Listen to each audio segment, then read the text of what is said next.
Halo, Assalamualaikum warahmatullahi wabarakatuh. Jumpa kembali dengan saya, Pak Andrian.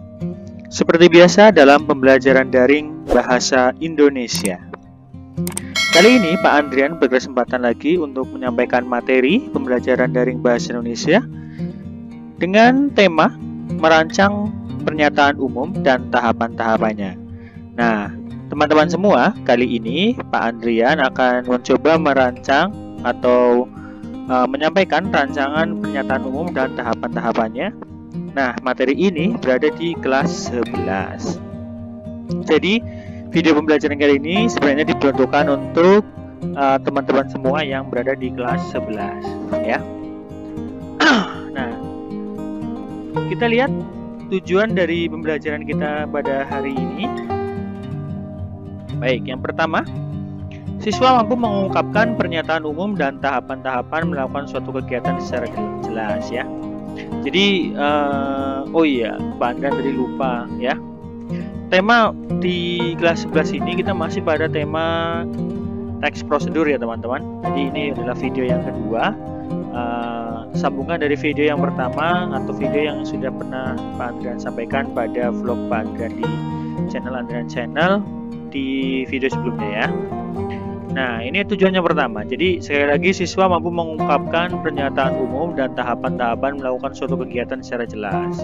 Kemudian yang kedua, siswa mampu menuliskan pernyataan umum dan tahapan-tahapan melakukan suatu kegiatan secara jelas. Nah, masih berbicara pada tujuan pembelajaran, teman-teman. Sebenarnya, kompetensi dasar atau indikator pencapaian kompetensi yang seharusnya Pak Andrian sampaikan di sini berkaitan dengan berbicara, ya, aspek berbicara, ya. Sebenarnya teman-teman semua seharusnya nanti harus mampu menyampaikan, ya, gitu, di depan kelas tentang pernyataan mana yang bagian pernyataan umum, mana bagian tahapan-tahapan seperti itu. Tapi karena masih PJJ seperti ini, jadi Pak Andrian hanya menyampaikan sekali lagi pernyataan umum nanti seperti apa, tahapan-tahapan itu seperti apa, gitu, ya. Jadi ini tujuan pembelajaran kita pada hari ini. Nah, sebelum Pak Andrian lanjut, seperti biasa Pak Andrian selalu mengingatkan pada teman-teman semua, jangan lupa ayo dukung channel Pak Andrian dengan cara subscribe, kemudian komen sebanyak-banyaknya tentang isi video, ataupun kalian bisa memberikan pertanyaan-pertanyaan seputar pembelajaran bahasa Indonesia seperti itu, ya.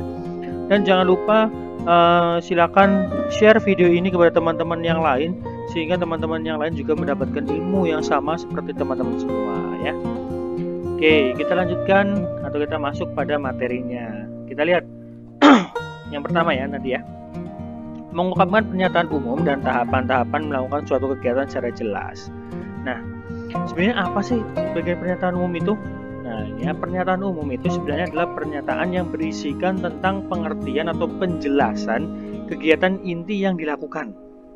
Misal nih, kemarin pada video sebelumnya, ya, Pak Andrian menyampaikan bahwa bagaimana cara menghidupkan komputer dengan tahapan-tahapan yang jelas seperti itu. Nah, kalian sampaikan dulu komputer itu seperti apa, gitu, ya. Pengertian komputer itu apa, seperti itu. Nah, itu bagian dari pernyataan umum. Kemudian tahapan-tahapannya itu kita lihat pengertiannya. Nah, bagian tahapan-tahapan ini adalah bagian yang berisikan tentang langkah-langkah suatu kegiatan yang dilakukan. Jadi setelah kalian menyampaikan pengertian atau penjelasan kegiatan yang inti yang dilakukan, nah kemudian akan dibarengi langsung oleh langkah-langkah kegiatan yang dilakukan, gitu, ya. Nah, tadi seperti contoh kita ingin menyalakan komputer, kita kenali dulu komputer itu apa. Kemudian setelah itu baru kita langkah-langkahnya menghidupkannya seperti apa, ya. Mungkin dari pertama mencet tombol power, ataupun kita menyiapkan listrik terlebih dahulu, kemudian mencet tombol power, kita tunggu komputer itu loading atau booting, gitu, ya, sampai komputer itu bisa menyala.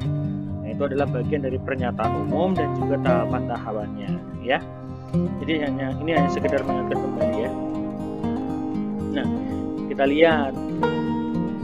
Baik. Ya. Nah, sebenarnya teks prosedur itu adalah teks yang sebenarnya jelas sekali berbeda dengan teks-teks yang pada lainnya, ya, pada umumnya mereka. Nah, kenapa? Jadi teks prosedur itu bisa dilihat dari isinya. Kalau teks prosedur itu berisikan tentang langkah-langkah, jadi ada penciriannya, ada langkah-langkah yang disajikan. Biasanya ada nomor 1 hingga nomor sekian untuk menjelaskan langkah-langkah. Jadi itu merupakan suatu ciri teks prosedur itu berbeda dengan teks-teks yang lain. Kalau kita melihat ada teks eksposisi atau eksplanasi, di situ tidak ada ciri-ciri langkah-langkah di sana. Jadi kalau yang ada langkah-langkah, berarti itu ada teks prosedur. Ya, itu adalah ciri utamanya dari teks prosedur ya. Jadi sekali lagi, perbedaan teks prosedur dengan teks lainnya bisa dilihat dari isinya. Kalau teks prosedur itu berisikan tentang tata cara melakukan tindakan dengan langkah-langkah secara rinci. Itu. Ya, ini adalah ciri utamanya. Kemudian, nah, berkaitan dengan tadi langkah-langkah, maka fungsinya dari teks prosedur itu adalah menjelaskan tentang hal-hal yang harus dipahami dan dilakukan ketika akan menghadapi sesuatu. Ya. Contoh, ketika kita ingin pada saat mati lampu gitu ya, atau listriknya sedang padam seperti itu di malam hari, kan keadaan gelap itu ya, keadaan gelap. Nah, kita harus tahu bagaimana cara langkah-langkah kita untuk menghadapi hal tersebut. Mungkin kita harus mencari senter. Kemudian kita nyalakan senter, nah baru kita bisa kembali menerangi ruangan kita seperti itu. Itu ada teks prosedur. Jadi ada hal-hal yang harus dipahami ketika kita menghadapi sesuatu, ya langkah-langkahnya. Kita lihat yang lain. Baik, jadi di dalam teks prosedur terdapat kata imperatif, teman-teman ya. Kata imperatif itu adalah kata kerja yang bersifat perintah. Imperatif, perintah, seperti itu ya. Contohnya harus, jangan, pastikan, perhatikan, tunjukkan, gunakan, dan masih banyak lagi. Ya. Ambil, nah, itu kan kata perintah, imperatif. Contohnya kalau kita ingin masak mie instan ya, kita bisa di situ banyak sekali kata-kata imperatif yang kita bisa dapati ya. Ambil panci gitu ya. Siapkan atau panaskan, seperti itu ya. Itu adalah kalimat-kalimat imperatif atau kata-kata imperatif maksud saya ya, kata kerja yang bersifat perintah. Selain itu di dalam teks prosedur juga terdapat konjungsi. Konjungsi itu apa ya, jangan sampai lupa, konjungsi ini adalah kata penghubung ya. Sekali lagi, konjungsi itu adalah kata penghubung. Contohnya selain, sementara itu, namun, oleh karena itu, dengan gitu ya. Selain menggunakan air panas ketika kita itu juga bisa menggunakan air yang hangat untuk menyeduh mie instan misal seperti itu. Maksudnya air hangat itu adalah air yang sudah disiapkan, contohnya yang ada di termos gitu ya. Itu namanya konjungsi. Kemudian adapun kalimat persuasif atau kalimat ajakan, ya jelas ya. Sebuah teks prosedur pasti berisikan kalimat yang ajakan supaya kita melakukan sesuatu berdasarkan tahapan-tahapan yang jelas.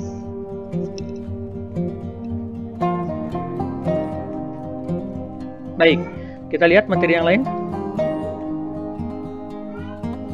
Baik, menuliskan pernyataan umum dan tahapan-tahapan melakukan suatu kegiatan secara jelas.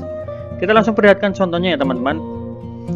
Ya, perhatikan contoh penulisan pernyataan umum dan tahapan-tahapan di samping. Kita lihat di sini. Ya. Jadi pada bagian pernyataan umum, ya, ini di sini ya, pernyataan umum. Contohnya, wawancara merupakan kesempatan untuk menggali kualifikasi calon secara mendalam, dan wawancara pun menjadi ajang tanya jawab antar pewawancara dan calon. Jadi ini saya ambilkan pada buku paket berkaitan dengan teks berwawancara ya. Jadi kalau teman-teman sudah membaca buku paketnya pasti ini hafal ini ya. Jadi pernyataan umum ini tadi seperti apa? Pernyataan umum adalah pernyataan yang berisikan tentang penjelasan suatu kegiatan inti yang dilakukan. Oleh karena itu, berwawancara otomatis di sini kita menyajikan pengertian atau penjelasan tentang wawancara. Ya, wawancara itu apa? Wawancara merupakan kesempatan untuk menggali kualifikasi calon secara mendalam, dan wawancara pun menjadi ajang tanya jawab antar pewawancara dengan calon. Oke, itu ya. Ini bagian pernyataan umum. Baik, kita lanjutkan pada bagian tahapan-tahapan. Tahapan-tahapan tadi adalah kegiatan atau langkah-langkah yang dilakukan untuk menuju kepada pernyataan umum. Ya, jadi di sini tahapan-tahapannya. Yang pertama, melihat kecocokan dengan posisi pekerjaan yang dilamar. Ketika berkomunikasi harus menggunakan atau harus berbicara dengan jelas. Menyimak dengan baik yang disampaikan pewawancara. Sikap tubuh harus tegak. Maksudnya tidak boleh condong gitu ya. Kalau lagi diwawancara itu tidak boleh bungkuk, tapi harus tegak. Itu menunjukkan bahwa kita itu siap bekerja seperti itu. Kemudian jadilah diri sendiri. Maksudnya di sini adalah kita tidak perlu mencontoh orang lain. Kita cukup menjadi diri kita sendiri sehingga nanti pewawancara itu akan melihat ternyata kepribadian si calon itu seperti ini gitu ya. Hindari komunikasi yang panjang dan bertele-tele ya. Maksudnya ini cukup menggunakan kalimat jawaban dengan kalimat yang tegas, tepat dan jelas gitu ya. Itu sudah cukup membuktikan bahwa kita itu adalah orang yang smart, orang yang pintar, orang yang siap untuk bekerja seperti itu ya. Nah itu ya. Jadi sekali lagi tahapan-tahapan ini adalah ini ya, langkah-langkah kegiatan yang dilakukan. Ya, sekali lagi kita bisa melihat bagian pernyataan umum berisikan tentang pengertian atau penjelasan kegiatan inti yang dilakukan. Tadi ya sudah betul ya. Wawancara merupakan. Nah, kata merupakan ini sudah kita bisa sampaikan bahwa ini merupakan sebuah kalimat pengertian. Kemudian tahapan-tahapan adalah langkah-langkah berisi kegiatan dilakukan. Tahapan. Jadi yang melihat kecocokan dengan posisi pekerjaan. Ketika berkomunikasi harus berbicara dengan jelas, menyimak dengan baik pernyataan dari pewawancara, sikap tubuh harus tegak, dan jadilah diri sendiri hingga hindari komunikasi yang panjang. Itu merupakan contoh kita menuliskan pernyataan umum dan tahapan-tahapan kegiatan secara jelas. Tuh. Nah, ini ya sekali lagi ini merupakan materi kita. Kita sampai kepada penghujung pembelajaran.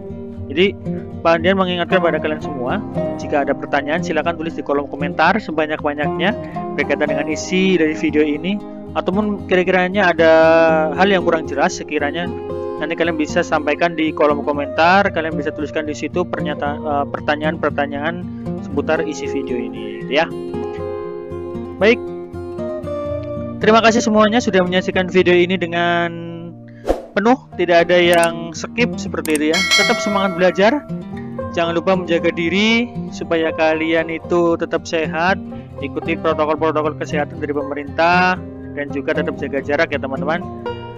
Dan Pak Andra akhiri, Assalamualaikum warahmatullahi wabarakatuh.